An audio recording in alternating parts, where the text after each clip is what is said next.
Tang dynasty, जिनके राजकाल को China की हिस्ट्री में बहुत ही इम्पोर्टेंट माना जाता है। टैंग डायनेस्टी के राजकाल को चाइना की ग्लोरियस हिस्ट्री में गोल्डन एरा भी बोला जाता है।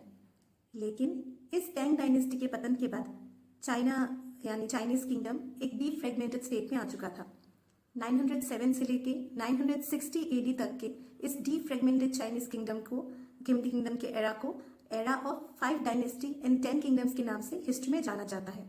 और इसी डी फ्रेगमेंटेड चाइनीज किंगडम को एकत्रित करने का काम किया था लेटर जाओ जनरल जाओ क्वांगवेन ने, जो आगे चल के सोंग डायनेस्टी के नाम से जाने जाने वाले डायनेस्टी के प्रतिष्ठापक थे। सोंग डायनेस्टी का प्रतिष्ठा करने के बाद जाओ जनरल ने अपना नाम ताइजू रखा। ताइजू यानी कि द ग्रैंड प्रोजेनिटर। ताइजू खुद एक मिलिट्री जनरल रह चुके थे और आगे चल के उनके सोंग डायनेस्टी के किंगडम को किसी मिलिट्री कू को फेस न करना पड़े, इसको ध्यान में रखते हुए उन्होंने अपने मिलिट्री जनरल्स को रोटेट करने का एक नियम बनाया था और साथ ही पब्लिक सर्विस कमीशन के पावर या अथॉरिटी को मिलिट्री सर्विस से भी उन्होंने ऊपर रखा था। ताइजू ने 960 से 976 एडी तक अपना राजपाट संभाला और उनके बाद ताइजोंग, जिनके नाम का अर्थ था द ग्रेट एंसेस्टर, उन्होंने 976 एडी से 997 एडी तक सोंग डायनेस्टी का राजपाट संभाला और इन्हीं दोनों एम्परर्स के टाइम को सोंग डायनेस्टी में सबसे इम्पोर्टेंट या गोल्डन एरा माना जाता है।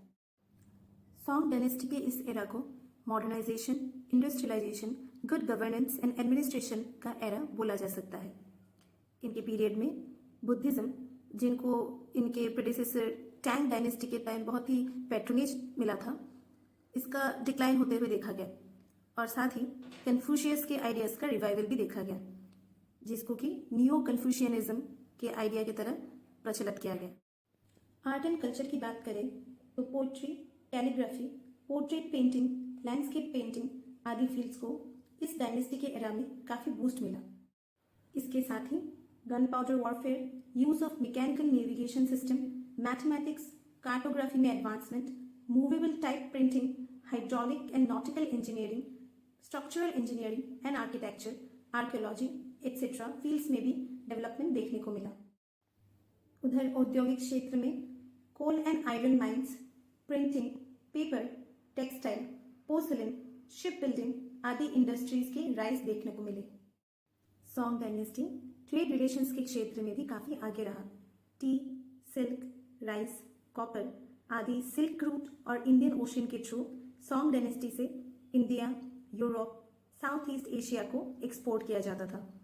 ये सिल्क रूट को ही रिवाइव करने के लिए चाइना वर्तमान बेल्ट एंड रोड इनिशिएटिव में काफी जोर देता हुआ देखा जाता है। और उधर song dynasty horses, camel, sheep, cotton, Ivory, James and spices आदि को इंपोर्ट भी करता था।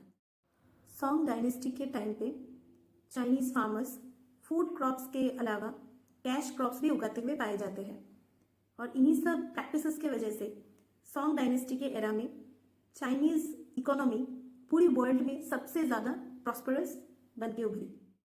हिस्ट्री में सोंग डायनेस्टी के पीरियड को दो भाग में बांटा जाता है। 960 से 1125 तक नॉर्दर्न सोंग और 1125 से 1279 तक southern song.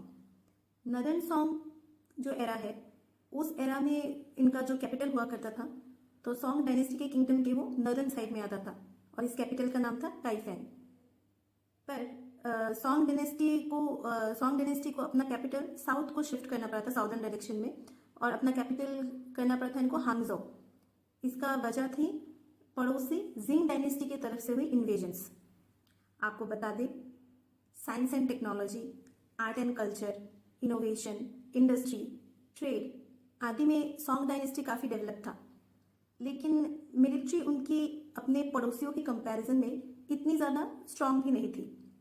In fact song dynasty अपने मिलिट्री जो मिलिट्री में इम्प्रूवमेंट्स करने के लिए जितना खर्च उठाती थी, उसके मुकाबले वो जो पड़ोसी किंगडम्स हैं उनको ट्रिब्यूट देना ज़्यादा प्रेफर करते थे, ऐसा बोला जाता है।